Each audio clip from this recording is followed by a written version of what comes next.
I guess I should have said this is an Ecuagenera haul.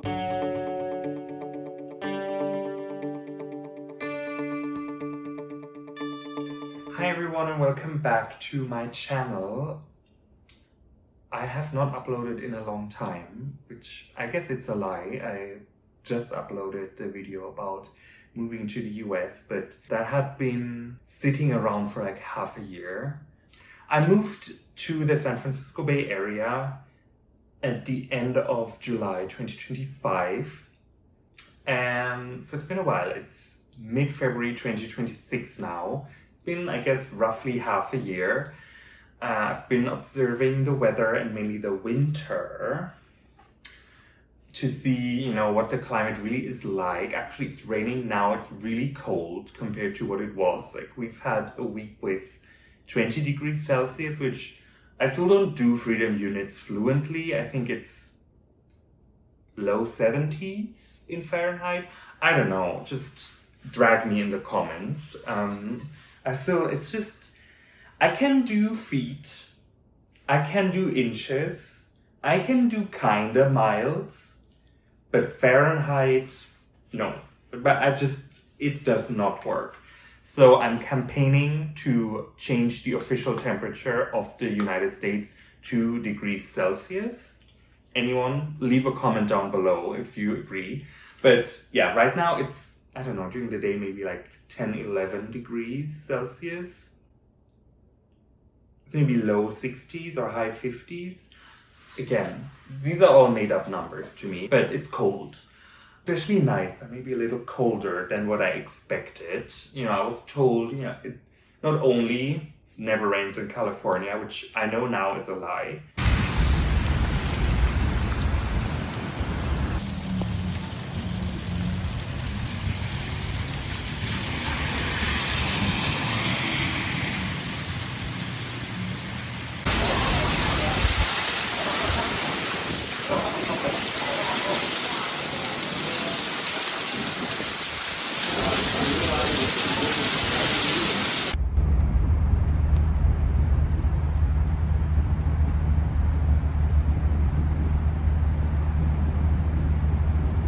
Also told, oh, it's so mild, blah, blah, blah. And I'm like, no, actually, it's not. If you go to San Francisco and it's super windy, you'll freeze to death, literally.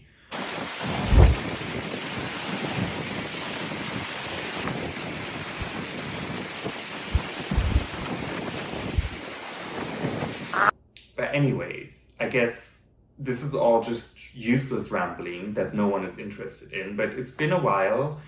Been looking around and I'm just ready to have plants again. We have an east-facing balcony. And when I say we, my husband is also here, which I think also I didn't announce this at all. So I think you've heard of my partner, maybe. He's the one who built the wooden plank thingies for the balcony in Switzerland. And he moved here as well. So we live together. We only moved in together after we got married because, we have Christian values in this household.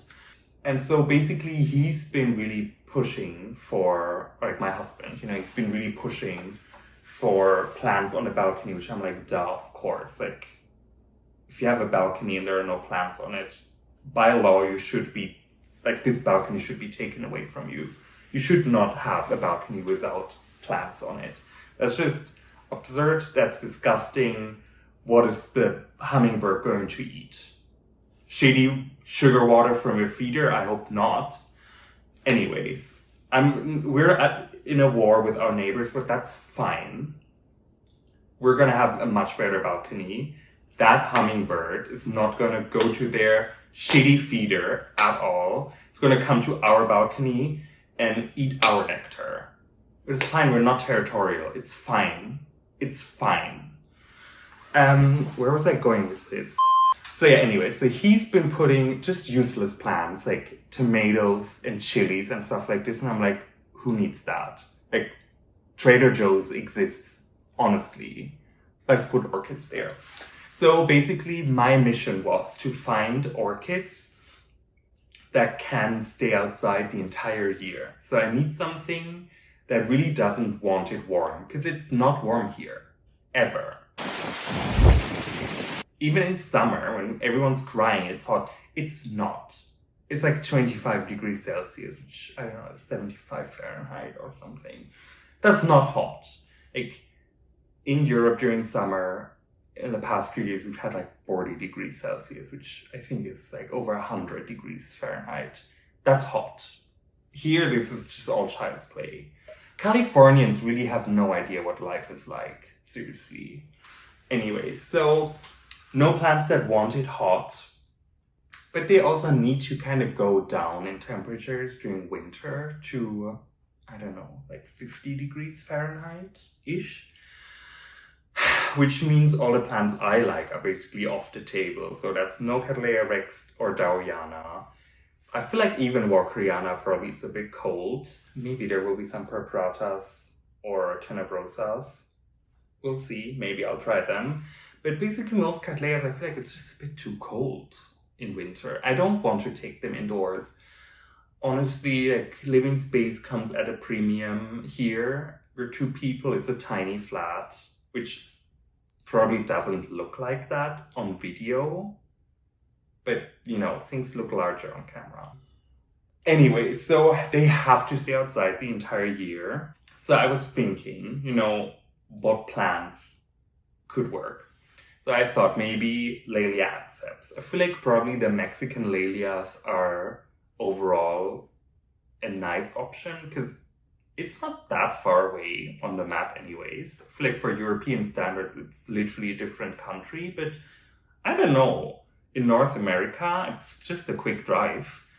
So yeah, have a Laelia anceps here. I want to try out how it works with that one, but you know, if that works, maybe like a speciosa, albida, autumnalis, rubescens, you know, those might come aurea. So I think those would be nice. Then I was thinking maybe some of these epidendrums that can go down to lower temperatures. So this one is a melanoporphyreum, obviously. Then I was thinking also maybe schweinfurthianum, which unfortunately there was a mix-up. So I ended up with schumannianum, which I think temperature-wise is a bit on the edge. I feel like that might not love the temperature in winter, at least based on my research. Then this is a Sophronitis coccinea, I think, or Cattleya coccinea. Yeah, I have to see. I've killed several of these before, but I think that was because it was too warm. And I know Fernanda Nascimento has these as well, and they grow really well for her. She keeps them outside. I think the climate here is really similar to her, so I should definitely watch her videos again to see what her collection is. This should be fine, because, right, it's this coastal climate, we do get fog, it's windy, doesn't get too hot, but the sun is intense, which is French and means intense. So I think the Sophronitis would be a really nice addition, and this one is a nice plant, the roots are a bit questionable, but whatever. Then, because I, can't stop myself, this is a Cattleya maxima. I think, especially the highland version should be fine. I think this looks maybe a little more lowland. Whatever, we'll try. I feel like of the Cattleyas, probably like maxima might be the best. Correct me in the comments, but that's kind of the choice I made for now. I do have also the odd, this is a Phragmipedium besseae, which has flowered before and has good roots. I feel like they look really proper for, transport and so on. I guess I should have said this is an Ecuagenera haul. Yeah, there are some nubbins here, but I feel like this one should be nice. It looks a bit dehydrated, but, we'll see. So this should work as well, I think. I think Phragmipedium besseae can go down a little, low. Then we have here, this is, they call it a Schomburgkia weberbaueriana. I guess it's a Laelia now. Huge plant. I think this is also on the edge. This would probably like it a little warmer. Schomburgkias and Myrmecrophyllus typically are more hot growing, but I wanted something more architectural, something that's really impressive, because I feel like the Schweinfurthianum, Epidendrum from Schweinfurthianum is supposed to give like this reed-like texture, which maybe the Schomburgkianum, is that what it's called? No, Schumannianum. See, if you don't choose the plants, you don't know their names. I feel like, you know, this is a nice contrast. I was looking also at Sobralias, maybe like a Sobralia macrantha or something. This could work also. It has this reed-like feel. It has these Cattleya-esque flowers. And I think they can also go down lower in temperatures. That's interesting.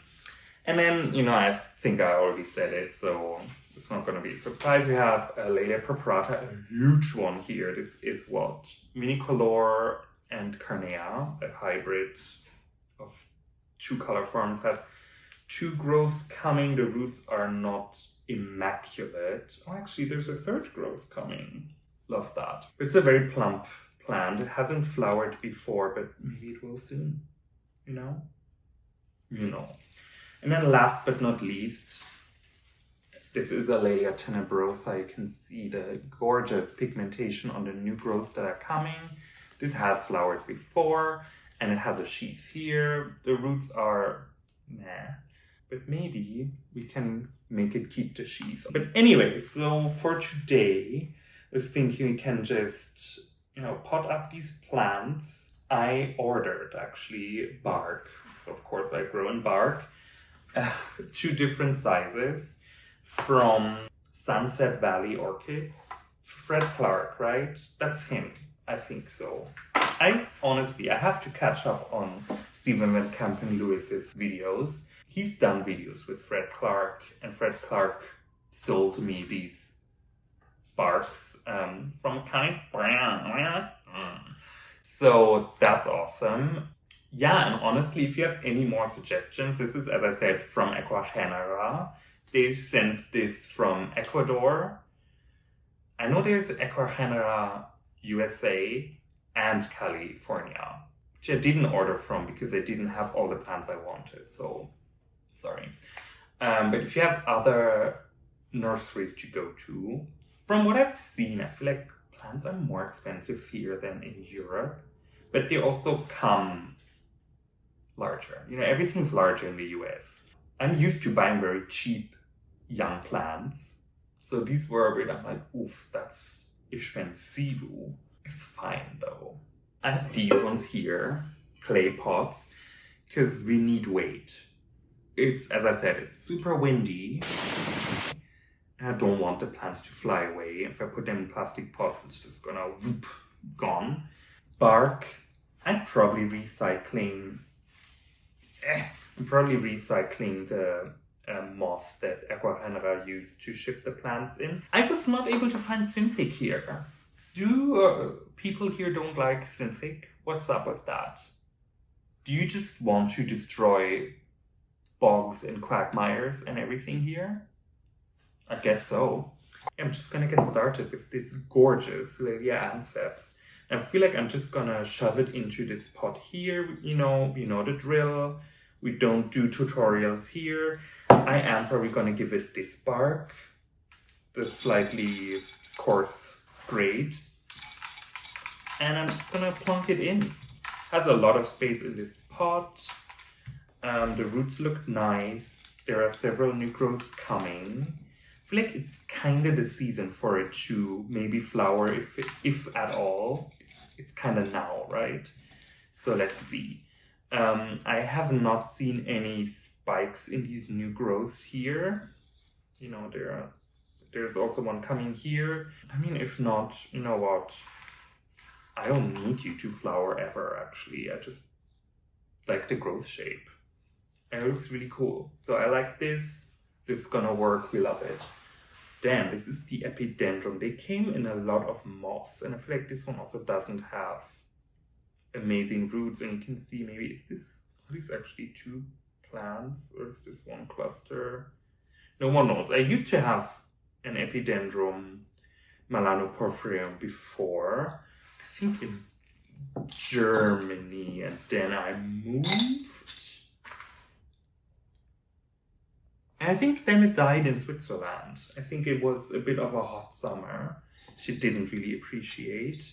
I'm gonna give it a little moss in between just because I feel like maybe it likes a little more hydration and humidity. And maybe I should just use the finer bark, because finer bark means more humidity and hydration. The Phragmipedium. Oh.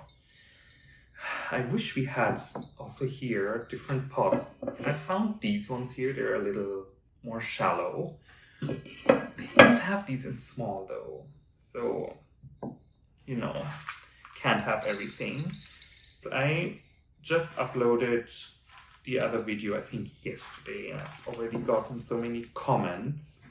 Thank you so much for watching that video. I know it's been forever since I've posted and I didn't really keep anyone up to date.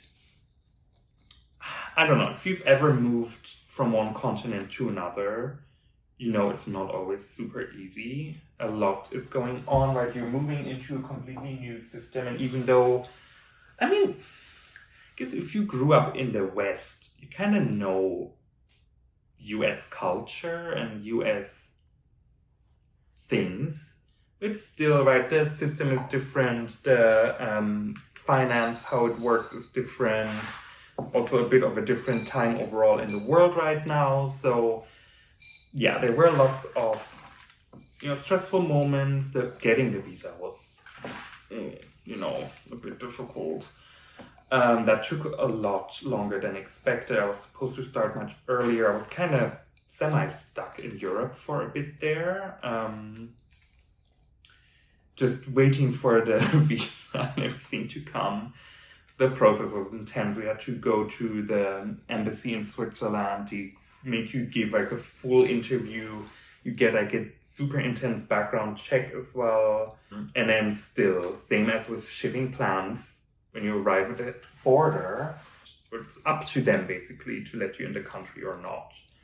So, you know, it's always a bit stressful moving, and then, you know, finding an apartment, getting a bank account, setting up your phone, setting up your internet, setting up, I don't know, bills, understanding also just like the concept of, you know, credit score. Things are just different here.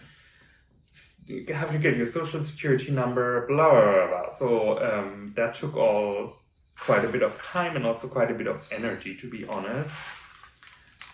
But, you know, things are kind of settling in. There's a bit of a rhythm now. My husband got me a course for like metalworking for my birthday. No, not for my birthday, for Christmas. Jesus Christ. I mean, you know, I am angelic, but it's not really. Christmas is not my birthday.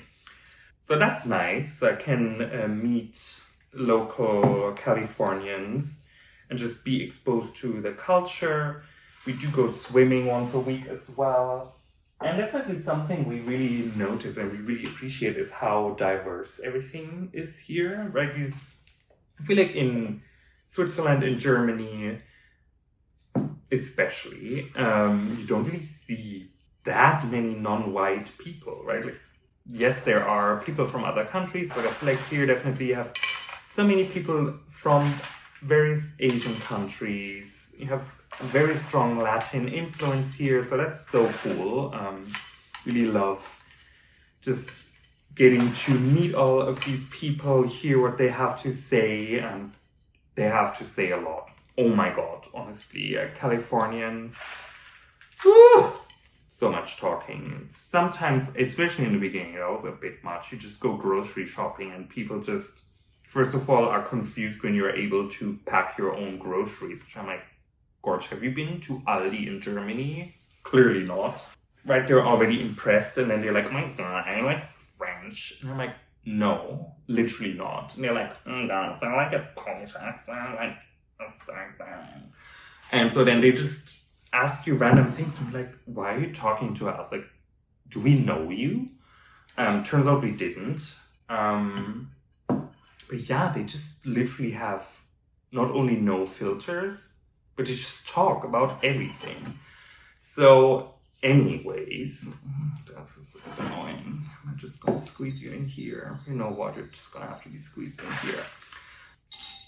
Where's I going with this? So yeah, I feel like we hear a lot of people's stories. And it's really nice. It's really cool. It feels very welcoming. It's really interesting just to see everyone's from everywhere. Or it's like 3/16 Irish or whatnot. At least they feel diverse. And yeah, it's really cool. Also the course, I feel like I get to interact with people that actually grew up here as well. They explained to me also just what Super Bowl is and how it works. And I'm like, oh, that's so interesting. But, you know, cancelled. So yeah, that's really cool. I see food from everywhere, and I would just have to find quality food because, oof, I mean, I'm sorry. I hate to be the imperialist colonizer, but good God, do you know what quality is? Clearly not, right? Food here is not. We don't love food here, do we? That's okay, I think. You're a liar. You're only saying this because it's literally on camera. How dare you? Yeah, no, we don't like food here. We don't like food here. I feel like the quality is just not as good as what we're used to, is it? I don't think so.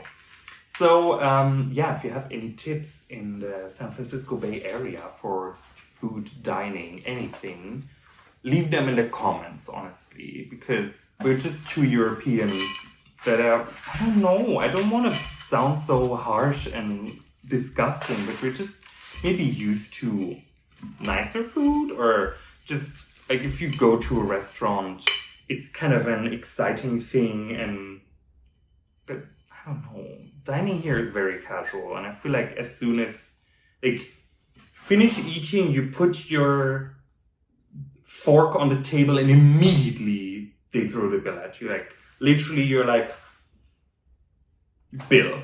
And then they kick you out basically. They're like, oh, do you need anything? Oh, have you paid? Have you paid? Have you paid? Bang.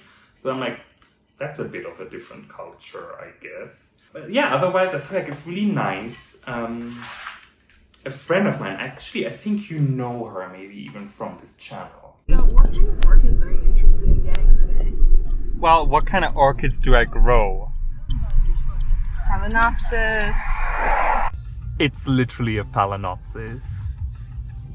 She got me in touch with a high school friend of hers.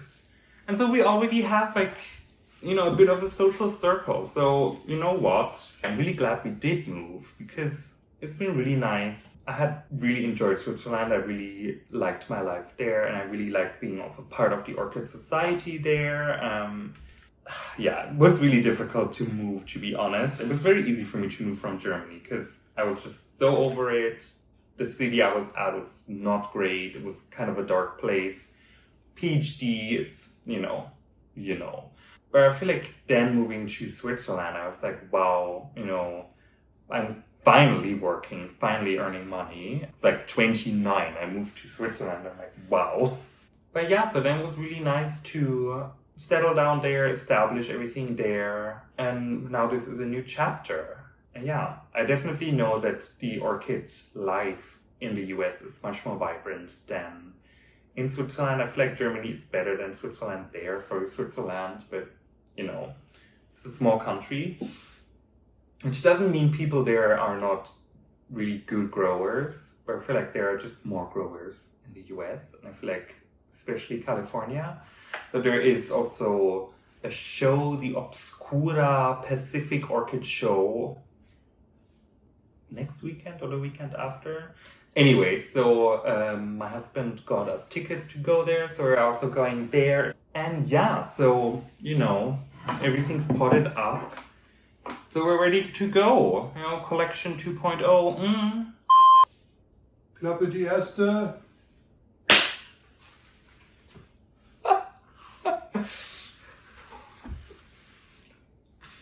Du hast es gesehen im Bild, eigentlich muss man auch klatschen.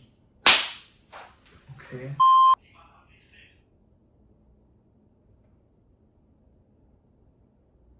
Okay.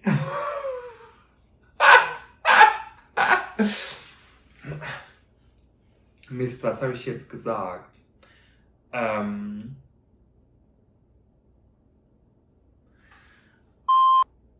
Jetzt bin ich raus.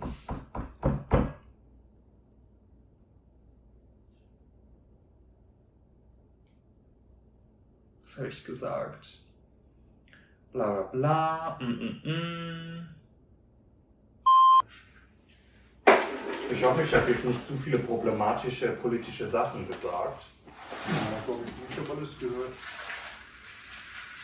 So, ich bin gespannt.